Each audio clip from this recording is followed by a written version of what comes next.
नमस्कार, मैं खालिद सिद्दीकी। आप देख रहे हैं AVN news channel. AVN news channel के खास कार्यक्रम रूबरू में आपका तहे दिल से स्वागत है। मनुष्य के जिस्म हड्डी और मांस का बना होता है। दोनों की अलग अलग अहमियत है और हमारे जिस्म को अच्छा करने के लिए, अच्छा रहने के लिए, देर तक अलाइव कर रहने के लिए उसकी देखभाल भी बहुत जरूरी होती है। आज हमारे स्टूडियो में खास तौर से आमंत्रित हैं डॉक्टर योगेंद्र चौधरी जी। तो हम इनसे जानेंगे कि हड्डी मनुष्य के जिस्म में कितनी जरूरी है और उसकी देखभाल किस तरह की जाती है। तो बहुत बहुत स्वागत है हमारे स्टूडियो में योगेंद्र जी। जैसा कि आप सभी लोग को मालूम है कि हमारा जो शरीर का जो स्ट्रक्चर है वो हड्डी पे ही जी खड़ा है। हमारा जब हड्डी अगर नहीं रहेगा तो हम लोग खड़ा नहीं रह सकते हैं। जी टोटल जो हम लोग का जो हड्डी का जो बना हुआ था, हम लोग का जो जी, शरीर जी। वो 208 बोन उसमें होता है। ठीक है, तो जिसमें आपका हो गया स्कल हो गया ये, जी। ठीक है, ये दोनों हाथ हो गया, अपर लिम्ब हो गया, जी। उसके बाद जैसे हम लोग थोरैक्स बोलते हैं, छाती जो होता है उसको थोरैक्स बोलते हैं, पेट हो गया उसको एब्डोमेन बोलते हैं, है ना। और फिर जो पैर जो हो गया आपको लोअर लिम्ब में आता है, ये आपका पार्ट्स हो गया। ठीक है ना। तो आमतौर से देखा जाता है कि लोग देखभाल करते नहीं हैं और कम उम्र में भी देखा जा रहा है कि हड्डियों के प्रॉब्लम से लोग ग्रसित हो रहे हैं। तो उन लोगों के लिए क्या एहतियात करने का आप संदेश देना चाहते हैं? कम उम्र में जो आजकल के जो बच्चे लोग जो है कि एक जगह बैठ के पढ़ते रहते हैं या और मोबाइल चलाते रहते हैं और फिजिकल वर्क नहीं करते हैं, जिसके चलते जो है उसका हड्डी कमजोर हो जाता है। सबसे बड़ी अहमियत होती है जिसमें स्पाइनल कॉर्ड की, इस पे सारा जिस्म जो खड़ा होता है, उसके लिए भी एहतियात करने की जरूरत होती है कि आप जैसे कह रहे हैं कि बराबर जो है एक ही जगह बैठे रहने से या फिर उसका प्रॉपर एक्सरसाइज नहीं करने से बीमारी शुरू होती है और वो बहुत ही ज़्यादा दूर तक पहुंच जाती है। बहुत ज़्यादा उससे परेशान लोग होते हैं। तो उसकी देखभाल किस तरह से करनी चाहिए और कितने देर क्या व्यायाम करना चाहिए वो जानना चाहते हैं लोग। कम से कम जो है खास करके जो एडोलेसेंट एज जो है, हमारा 9 से 19 साल का जो बच्चे जो है, उन लोगों के है कि कम से कम जो है दौड़ लगाएं, एक्सरसाइज करें, कम से कम आधा घंटा टाइम उस कंडीशन में देना चाहिए। और बड़े बुजुर्गों के लिए है कि डेली कम से कम जो है आप 1 घंटा टाइम दीजिए टहलने में, एक्सरसाइज करने में। ठीक है ना। उससे है कि आपका जो है डेली अगर एक्सरसाइज करते हैं तो आपका बॉडी जो है वो स्ट्रॉन्ग और मजबूत होगा। डॉक्टर साहब, देखा गया कि एक्सीडेंट होता है तो उस टाइम जो हड्डियाँ टूटती हैं पैर या हाथ की या कहीं की भी, उसके बाद जो जोड़ा जाता है हड्डियों को, तो फिर पहले के जैसे काम नहीं करता है। पहले के जैसा एक्चुअली में जो अगर बच्चे का अगर हड्डी टूट जाता है तो मैक्सिमम चांस रहता है कि वो आपको जो है ठीक हो जाएगा, पूरा ठीक हो जाएगा। और अगर वो एबव 40 ईयर्स 40 साल के बाद अगर ये एक्सीडेंट होता है तो उस बच्चे की उसका बोन कमजोर हो कंडीशन में हो रहता है, तो उसमें जो है 80% से ज्यादा रिकवरी नहीं हो पाता है। प्लास्टर करते हैं तो, और अगर ऑपरेशन करते हैं फिर भी उसमें भी रह जाता है, उसमें भी मान लिया 85-90 से ज्यादा नहीं उसमें हो पाता है। डॉक्टर साहब, बच्चों में एक बीमारी होती है जिसमें उनकी हड्डियाँ कमजोर हो जाती हैं और कुछ क्रोनिक टाइप का भी उसके अंदर डिजीज आ जाता है। तो किस वजह से होता है? वो जो होता है ऑस्टियोमाइलाइटिस जो होता है बैक्टीरियल इन्फेक्शन है, ये बैक्टीरिया के चलते होता है। तो इसमें जनरली जो बच्चे में जो होता है तो 2 तरह का एक ऑस्टियोमाइलाइटिस होता है, एक एक्यूट होता है, क्रोनिक। तो एक्यूट में मान लीजिए कि अगर हो गया एक्यूट है तो रिकवरी तुरंत हो जाता है, वो मेडिसिन से आपका रिकवरी हो गया, उसमें एंटीबायोटिक देते हैं और दर्द कर रहा तो पेन किलर देते हैं। ठीक है। और दूसरा होता है कि क्रोनिक, तो क्रोनिक में होता है कि एक ब्रॉडी एब्सेस होता है, एक प्रकार का जख्म होता है। और दूसरा होता है कि हड्डी में जो है वो जो है सिकेशन होता है, तो उसका बोन जो है डेड हो जाता है। तो उस कंडीशन में जो है हम लोग ऑपरेशन करके स्कूपिंग करके जो है इसको ठीक करते हैं। अच्छा, ज्वाइंट्स में जैसे देखा गया है कि वहाँ एक तरह का दर्द पदार्थ होता है जिस वजह से ज्वाइंट जो है वो मूव करता है। वो किस उम्र में वो जो है पदार्थ खत्म हो जाता है जिस वजह से प्रॉब्लम्स होता है? वो 40 साल के ऊपर में जो उम्र में होता है ना, ऑस्टियोआर्थराइटिस होता है जिसको बाता बोलते हैं, तो उसमें एक प्रकार का जो है वाइल टाइप का होता है, कॉन्ड्राइटिव सल्फेट होता है। तो उसको हम लोग जो आज के हम लोग के पास आता है कॉन्ड्राइटिव सल्फेट के लिए उसका एक दवा आता है, तो उसको प्रोलॉन्ग टाइम पर से देते हैं, 2 मंथ 3 मंथ तक प्रोलॉन्ग टाइम खिलाते हैं और फिर पेन किलर में देते हैं, तो रिकवरी हो जाता है और फिजिकल वर्क करते हैं। अच्छा, ज्वाइंट करने का अब जो प्रोसेस है, पहले तो होता है अभी भी प्लास्टर हुआ करता है, लेकिन अब कोई नया विधि आया कि नहीं आया है? क्या होता है, कैसे होता है? पहले जो था कि हम लोग प्लास्टर ऑफ पेरिस जो है जी वो बना के जो है प्लास्टर करते जी। थे, अब रेडीमेड आ जाता है। जी तो ये तो डिफरेंट है और सुविधा भी होता है। कौन से जिस्म की हड्डी जो है वो कम वक्त में जुड़ जाती है और किसमें टाइम टेकिंग होता है? ये जो है आपका अपर लिम्ब का जो बोन होता है, जी। जैसे एक होता है ये ह्यूमरस हो गया, जी। ठीक है, और इसमें होता है रेडियस अल्ना। जी अगर मान लीजिए अगर मल्टीपल नहीं होता है, सिंगल अगर फ्रैक्चर होता है तो वो जल्दी आपको जुड़ जाएगा, जी ठीक है ना। मान लिया अपर लिम्ब का है तो 6 सप्ताह में वो जुड़ जाता है।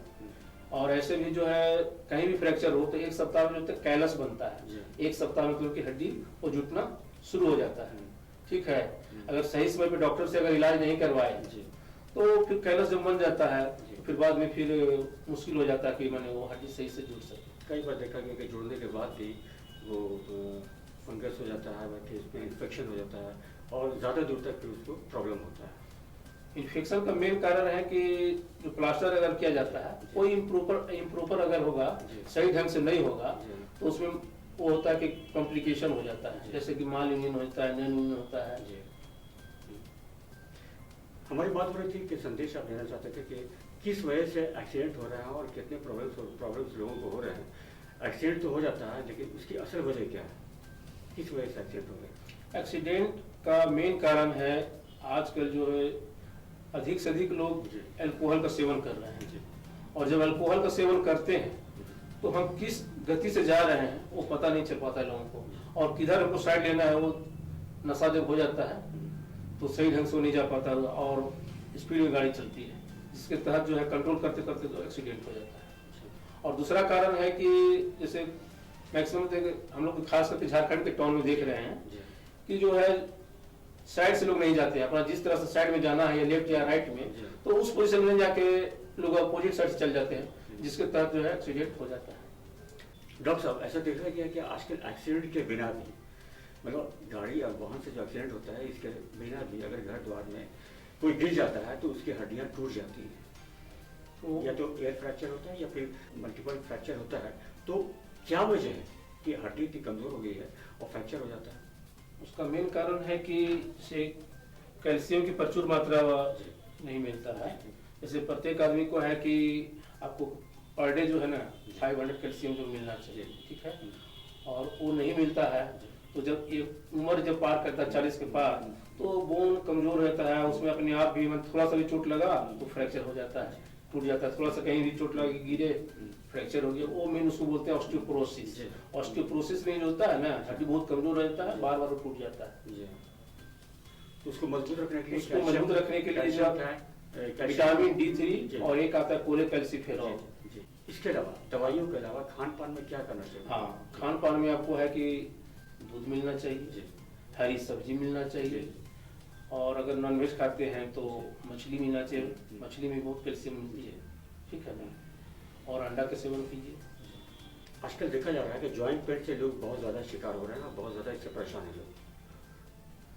जॉइंट पेन का मेन कारण है कि फिजिकल एक्टिविटी बहुत कम हो रही है, जिसके चलते जो है एबव 40 इयर्स तो होता ही है, खास करके एबव 40 इयर्स में ऑस्टियोआर्थराइटिस होता है, जिसको हम लोग वाता बोलते हैं। और दूसरा है कि सेट का डेवलप कर रहा है। जब हम लोग फिजिकल वर्क अगर नहीं करेंगे तो ब्लड का सर्कुलेशन सही ढंग से नहीं होता है, जिसके चलते जो है नर्व में कंप्रेशन होता है और ब्लड का सप्लाई नहीं हो पाता है, तो दर्द होना स्टार्ट हो जाता है, शुरू हो जाता है। लोग जब परेशान होते हैं तो ऑर्थोपेड छोड़कर वो विभिन्न प्रकार के इलाज कराने के लिए जाते हैं, जैसे हाथ बैठाने वाला हो गया, एक्सरसाइज करवाने वाले कुछ लोगों का की दुकानें खुली हैं, वैसे जगह जाते हैं, तो वो क्या सही है क्या गलत है? फिजियोथेरेपी उसको कहते हैं। फिजियोथेरेपी में कब जरूरत पड़ता है? जबकि मान लिया कि अगर कोई ज्यादा अगर मान लिया कि प्रॉब्लम ज्यादा है, जैसे मान लिया कि सपोज इसका फ्रैक्चर हमको है ना, एल्बो जॉइंट का फ्रैक्चर हो गया और मूवमेंट नहीं हो रहा है सही ढंग से प्लास्टर कटने के बाद भी, तो उस कंडीशन में फिजियोथेरेपी की जरूरत पड़ती है। कम से कम उसमें जो कि 15 to 1 मंथ तक जो फिजियोथेरेपी कराना चाहिए, ताकि मूवमेंट पहले जैसा। हाँ। डॉक्टर साहब, आपने चुना है कि ऑर्थोपेड आप बने हैं, तो क्या वजह थी कि आप ऑर्थोपेड को आपने चुना स्पेशलाइजेशन में? ऑर्थोपेडिक्स का मेन कारण है कि मैंने मेडिकल कॉलेज में जो है ऑर्थोपेडिक्स पे खास करके इंटर्नशिप के बाद जो है ज़्यादा ध्यान दिया, तो इसीलिए मैंने फील्ड में देखा कि ऑर्थो का स्कोप थोड़ा सा ज़्यादा अच्छा लगा। तो हम लोग का तो सेवा करना है, जी। तो इसमें थोड़ा सा ज़्यादा अच्छा लगा, तो इसके चलते मैंने इस लाइन को चुना। कभी अपने ख्वाहिश जाहिर की कि हाँ हिंदुस्तान छोड़ के बाहर जाने का भी ऑफर मिला होगा आपको? नहीं, बाहर जाने का को वैसा तो हमको नहीं लगा, जी क्योंकि हमारे जो भी आपको इंडिया में जो सुविधा है जी वो सफिशियंट है, खास करके आपको टाउन एरिया में, जो हमारे यहाँ सदर हॉस्पिटल है, और पेरीफेरी में थोड़ा सा प्रॉब्लम है क्योंकि वहाँ फैसिलिटी अवेलेबल नहीं है, जी। लेकिन डिस्ट्रिक्ट टाउन में हर जगह लोग है। अच्छा, एक्सीडेंट के बाद बहुत सारे गरीब तबके के लोग होते हैं जो लिफ्ट लगाने के लिए उनको काफ़ी परेशानी होती है, सरकार की तरफ से उनको नहीं मिल पाता है, तो वैसे लोगों को आपकी तरफ से क्या सुविधा मुहैया कराई जाती है अभी जो बहुत ज़्यादा एलिजिबल नहीं होते हैं? जो एलिजिबल नहीं होते हैं उनके लिए हमारे भारत सरकार के द्वारा जी आयुष्मान कार्ड के द्वारा जो है वो सुविधा प्रदान की जाती है। जी। तो आप यहाँ पर इलाज करा रहे हैं, कब से कर रहे हैं यहाँ पर? मैं यहाँ 2010 से कर रहा हूँ। जी। कोई ऐसा पेशेंट जो बहुत क्रिटिकल पेशेंट हुआ जिसका आपने ठीक किया, उसके बारे में कुछ हमारे दर्शक जानना चाहेंगे? हाँ, मैंने जो है पैटला का कम्युनिकेटेड फ्रैक्चर था, मतलब मल्टीपल एक से ज़्यादा, जी। मैंने उसको एकदम ठीक कर दिया। मल्टीपल जो हड्डियाँ टूटती हैं, हाँ। तो उसके लिए किस तरह का विधि है, किस तरह से इलाज करते हैं, किस तरह से जोड़ते हैं उसको? उसके लिए जो है कि मान लीजिए अगर प्लास्टर और पेरिस प्लास्टर अगर परमानेंट करते हैं, अगर उसके बाद रिकवरी अगर नहीं होता है जी तो फिर ऑपरेशन करना पड़ता है। जी जैसे मान लीजिए कि किसी को अगर प्लेट लगता है या एक्सटर्नल फिक्सर करते हैं, नेलिंग होता है, किसी का अगर हिप टूट गया तो हिप का रिप्लेसमेंट करते हैं। हड्डियों में सबसे इम्पोर्टेंट पार्ट कौन सा होता है जो सबसे ज़्यादा ज़रूरी है कि इंसान को उसकी देखभाल करनी चाहिए? Spinal cord. जी। उसके लिए क्या करना चाहिए, दर्शक जानना चाहेंगे, खास तौर से आपको जानना चाहेंगे कि उसको अच्छा रखने के लिए, उसको बेहतर रखने के लिए, ज़्यादा दिन तक लाइव रहे तो क्या करना चाहिए? स्पाइनल कॉर्ड की देखभाल करने के लिए सबसे पहले है कि आप एक टाइम फिक्स कर लीजिए, उस टाइम में जो आप है फिजिकल वर्क करें, रेगुलर एक्सरसाइज करें, और आप कैल्शियम की मात्रा लें, विटामिन D3 लें, ठीक है, तो आपका जो है स्पाइनल कॉर्ड आपका जो है वो मजबूत रहेगा। तो आप हमारे स्टूडियो में आए, बहुत बहुत धन्यवाद आपका। धन्यवाद। तो आपने देखा कि हड्डियों की देखभाल करने से ही हम अपने जिस्म को पूरी तरह खड़ा रख सकते हैं। आज के दौर में परेशानी, मुसीबत और भागदौड़ की ज़िंदगी है, लेकिन इसके साथ ही हमें अपना भी ख्याल रखना है ताकि हम ज़्यादा दिनों तक चल सकें, अपने आप को खड़ा रख सकें। धन्यवाद।